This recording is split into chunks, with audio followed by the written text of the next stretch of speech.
Welcome back to Car Accident Playbook. I'm Abby, and today I'm here with Lem Garcia from Lem Garcia Law. Good to have you back, Lem. Thanks for being here today. Thank you, Abby.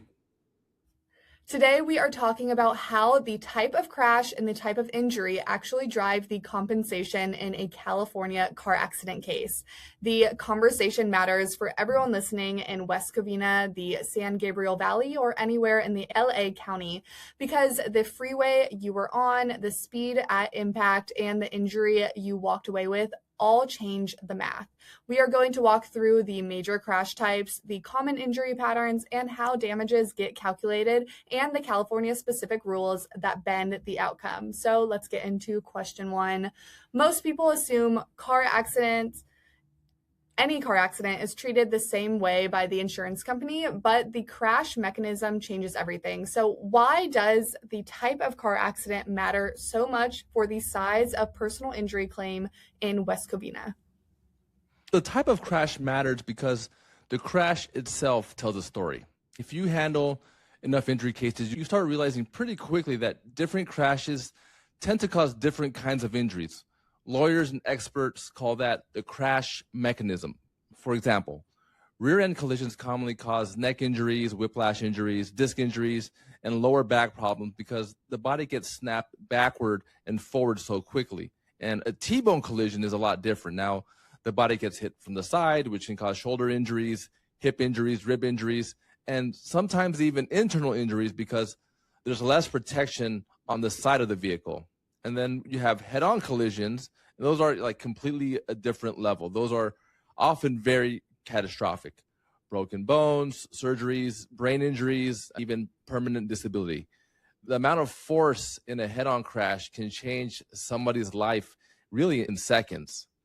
And there's also a term that's called force vector, and that's basically the direction the body moves during an impact. And that matters more than a lot of people realize.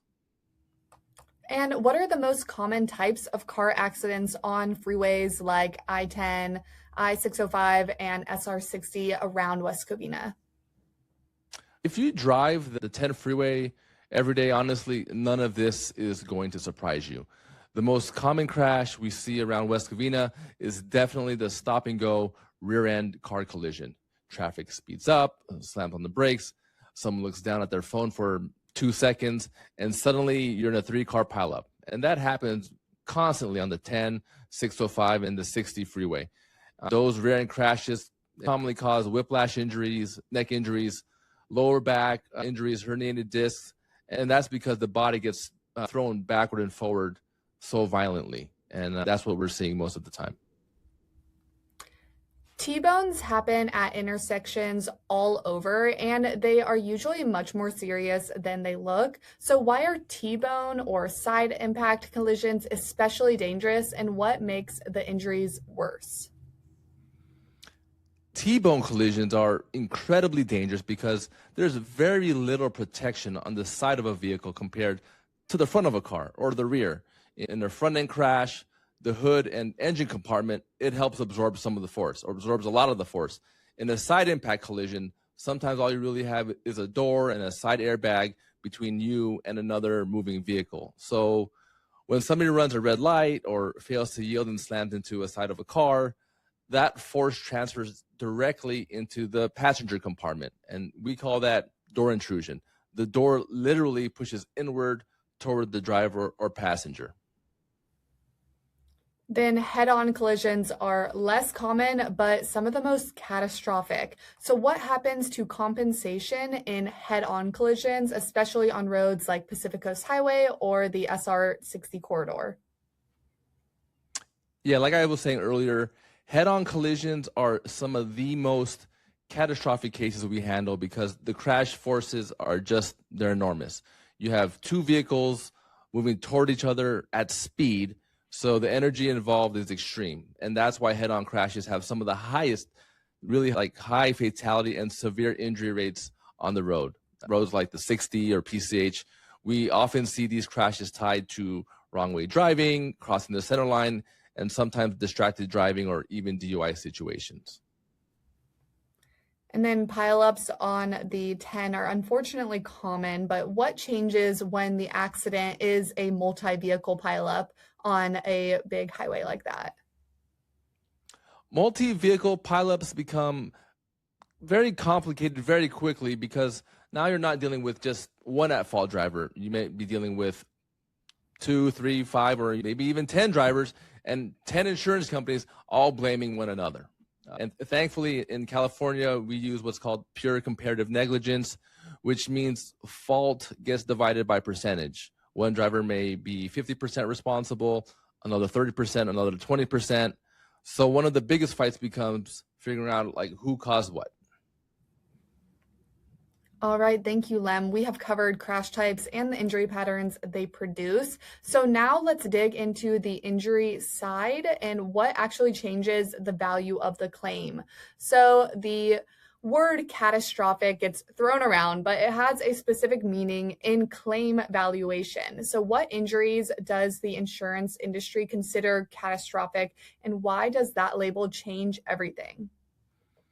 When the insurance company or industry calls an injury catastrophic, they usually mean that the person's life is probably never going to go back to normal. You're looking at permanent, life-altering injuries, and we're not talking about soft tissue injuries, the type that heal in a few months. I would say that the most common catastrophic injuries are things like traumatic brain injuries, spinal cord injuries, things like paralysis, amputations, even severe burns. And once a case gets labeled catastrophic, the value of the case changes dramatically. And people use TBI and concussion interchangeably, but the distinction is critical for the claim. So how is a traumatic brain injury different from a concussion when it comes to a California settlement? Yeah, a lot of people don't really realize this. Yeah, a concussion is technically different than a traumatic brain injury. It's just the mildest category in the spectrum. Brain injuries, so you have a range, and they're often categorized using something called the Glasgow Coma Scale. Generally speaking, mild TBIs fall in the 13 to 15 range. Moderate injuries are more serious, and severe TBIs involve major neurological impairment. And this is where the cases can become pretty difficult, legally speaking. And spinal cord injuries are among the most expensive injury types in any state. So what does a spinal cord injury claim look like in California, and how do future medical costs get calculated?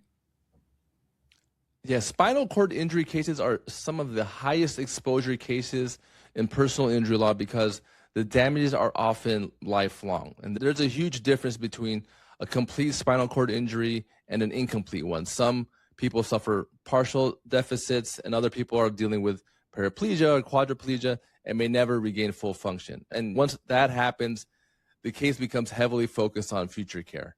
We're talking about life care plans, very critical in this type of case. Those project the cost of future medical treatment, attendant care, wheelchairs, home modifications, and just the therapy that's going to be involved for the rest of the person's life. So these cases, as you can imagine, the future care projections can reach millions of dollars very quickly. And whiplash claims are some of the most contested in any car accident case. So why are soft tissue injuries like whiplash so often disputed by insurance companies in California? Yeah, these types of cases are disputed every single day, and the insurance companies, they've built systems really designed to minimize the value of these cases. And one of the biggest tactics that they developed is called the missed defense, which stands for minor impact soft tissue. And their basic argument is the car wasn't damaged that bad, so the person can't really be that hurt. And honestly, adjusters often start evaluating these cases from the vehicle photos before they even read the medical records. So the challenge is that the whiplash and soft tissue injuries frequently do not show up clearly on X-rays or even MRIs. The diagnosis is often clinical, meaning it's based on symptoms, physical examination, and consistent treatment history. And really that's why documentation on these types of cases becomes everything. Then herniated discs sit between soft tissue and catastrophic, and the value depends on the evidence. What is a herniated disc claim worth in California, and what evidence do you need to win it? Herniated disc cases can vary very dramatically in value depending on the symptoms, the treatment, and the medical evidence that's available. And the foundation of the case is usually we're looking at MRI imaging. Insurance companies rely heavily on objective findings, and so if there's no imaging, they're going to challenge the claim immediately.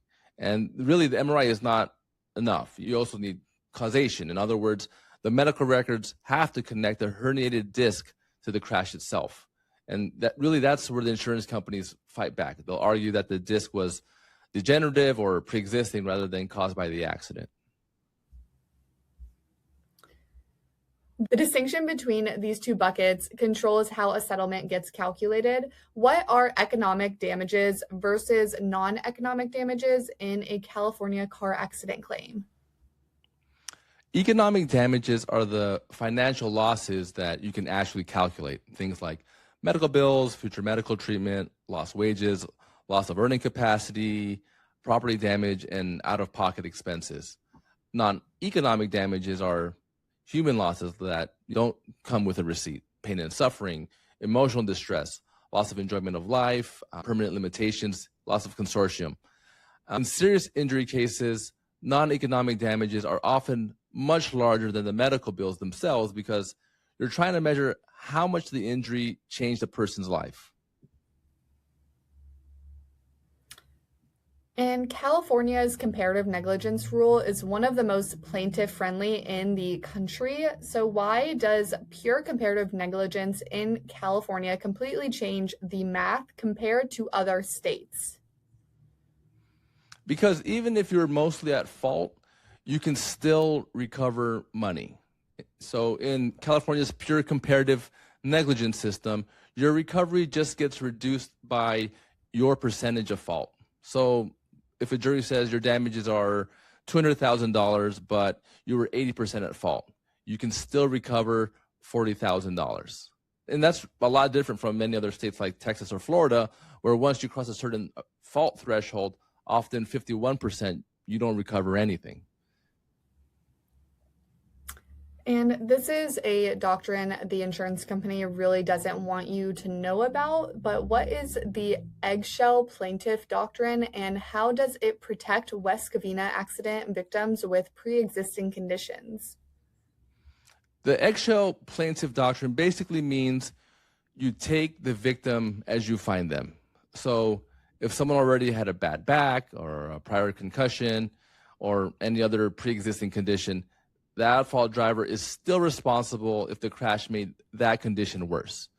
And the insurance companies really fight on this constantly with us. Their playbook is usually to dig through years of medical history and argue these problems existed before the accident. But for us, legally, the real question is not whether that person had a prior condition. The question is whether the crash aggravated it or accelerated it. For someone permanently injured, future earning loss can be the biggest piece of the case. So how does the loss of earning capacity work for someone permanently injured in a California crash? Loss of earning capacity is very different from ordinary lost wages. So lost wages, that's income you already missed because of the accident. And loss of earning capacity is more about the future. It measures how the injury permanently affected someone's ability to earn money over the rest of their working life. So even if someone goes back to work, they might still have a claim if they can no longer perform the same job or work the same hours or advance the same way they could before the crash. These cases usually involve vocational rehabilitation experts and two very different things that we're talking about here.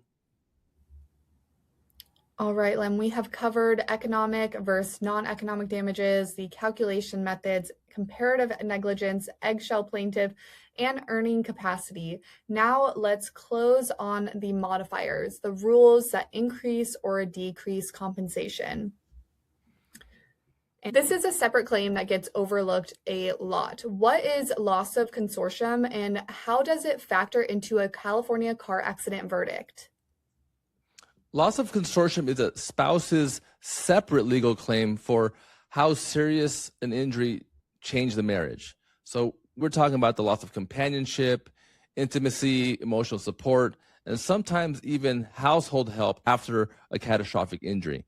And this usually comes up in severe injury cases. We're talking traumatic brain injuries, spinal cord injuries, permanent disability, cases where the relationship itself has been fundamentally affected. And one important thing is that this claim is derivative, meaning it depends on the underlying injury case succeeding it. So if the main injury case fails, the loss of consortium claim fails also. And punitive damages are rare but powerful when they apply. So when can punitive damages be awarded in California car accident cases? Punitive damages are different from normal compensation. Regular damages are meant to compensate the victim. Punitive damages are meant to punish especially reckless or dangerous conduct.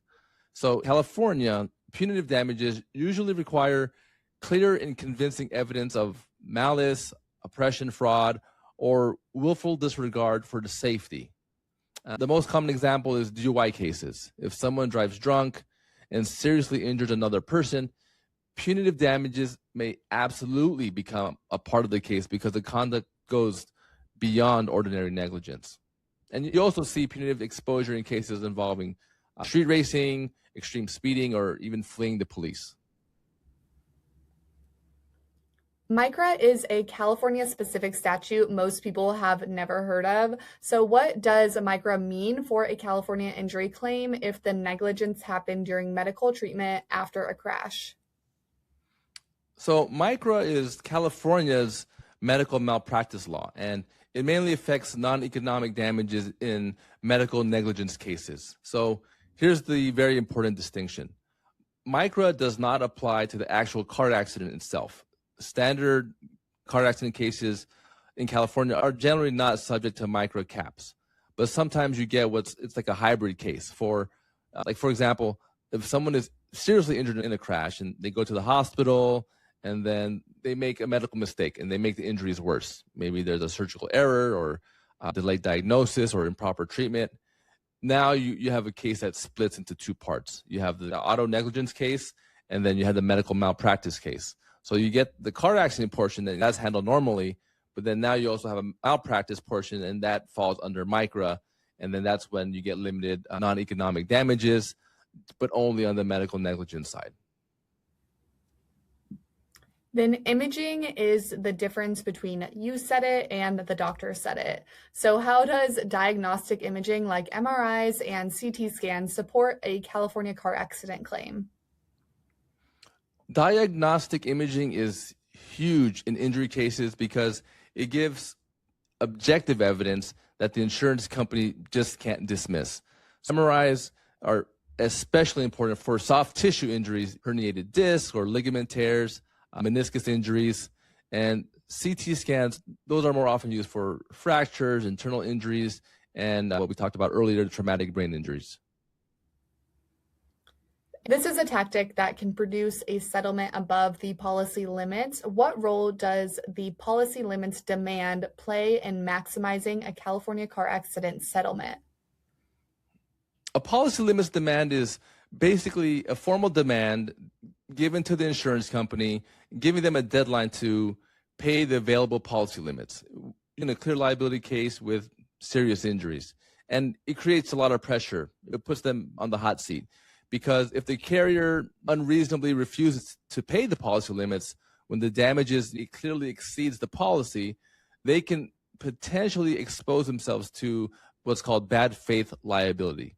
And that means the insurance company could end up responsible for far more than what their original policy limits are.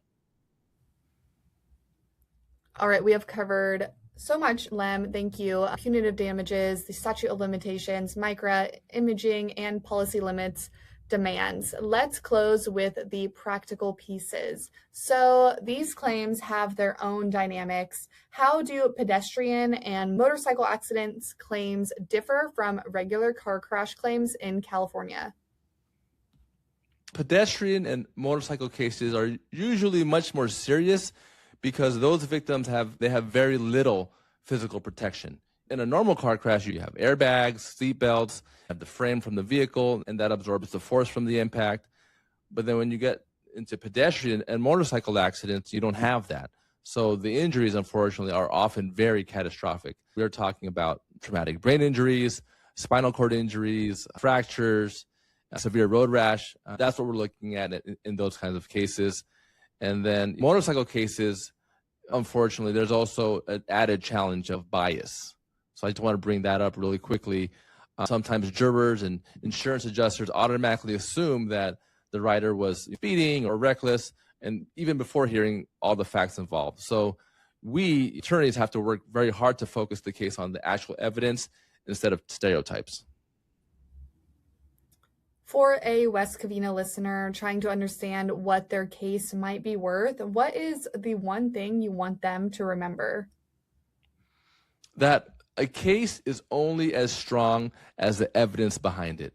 So remember to document everything: medical treatment, imaging, bills, missed work, your pain levels, even your daily struggles at home. You want to make sure to document everything, and then just to make sure that you really tell your doctors what you're experiencing so they can get that into the record so that you really are able to get the full value of your case. All right, if you have been in a car accident in West Covina and you are not sure what your case is worth, make that call. You can find Lem Garcia Law at lemgarcialaw.com or call them directly at 626-337-1111. Thank you for watching, and we will see you on the next episode of Car Accident Playbook. Thank you, Lem. Thanks.